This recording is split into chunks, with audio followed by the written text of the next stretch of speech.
Walang birth record ang mahigit 1,300 sinasabing nakatanggap umano sa 500 million pesos na confidential fund ng Office of the Vice President. Base po yan sa ulat ng Philippine Statistics Authority sa House Committee on Good Government and Public Accountability. 670 lang daw ang most likely match sa kanilang existing records. Sabi ng chairman ng komite, posibleng non-existent talaga ang mga taong ito at gawa-gawa lang ang mga acknowledgement receipt para ma-justify niya ang paggamit ng confidential funds. Ang ginawang verifikasyon ng PSA ay kasunod ng nadiskubring discrepancy sa record ng hiwalay pang 112.5 million pesos confidential funds ng DepEd sa pamumuno ni Vice President Sara Duterte noong 2023. Matatandaang doon lumutang ang pangalang Mary Grace Piatos na kinumpirma ng PSA na wala namang ganong individual sa kanilang database. Sinusubukan po namin makuha ang pahayag ng OVP kaugnay nito.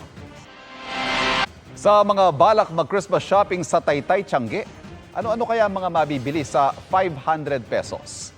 Alamin natin yan kay Mav Gonzalez live mula sa Taytay. Mav, kumusta shopping? Ivan, 10 araw bago ang Pasko, hindi na nauubos ang mga namimili dito sa Taytay, Tiangge ng mga pangregalo pati na rin pamasko. Kahit siksikan at napaka-traffic, dinarayo pa rin ng marami ang Taytay, Tiangge sa Rizal kung saan mura na ang mga paninda, may dagdag na discount pa pag maramihan ang bili.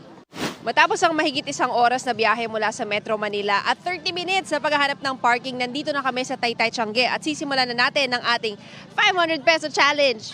Ilan kaya mabibili natin dito? Pasok tayo. Maraming damit na pambata at mga terno. Diba, para sa mga may inaanak, ang cute. Ay, ma'am, magkano po yung mga set? Yung mga 350 po sa terno. Ano po last price nun? 330 po pag wholesale. 330. Sige, thank you po. 330 daw. Para wala na tayo mabibili pag binili natin yun eh. Ikot muna tayo.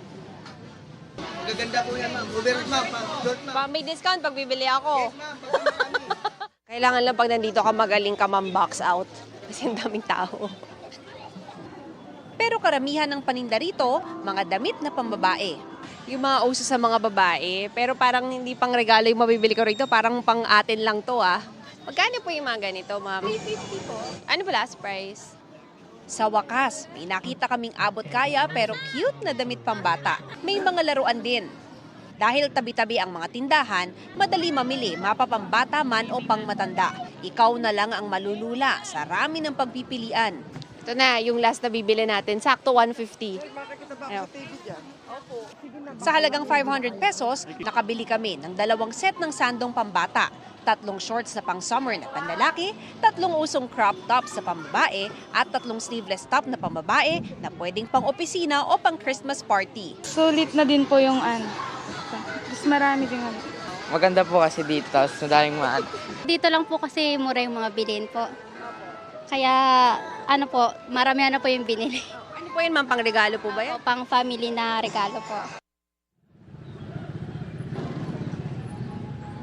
Ivan, hanggang 6 p.m. ang Taytay, Tiangge ngayong araw, pero hanggang late naman daw ay marami sa mga tindahan yung bukas pa rin. Kung balak niyo pong pumunta rito, ay huwag niyo pong kalimutan magdala ng cash, pati na rin shopping bag. Ivan?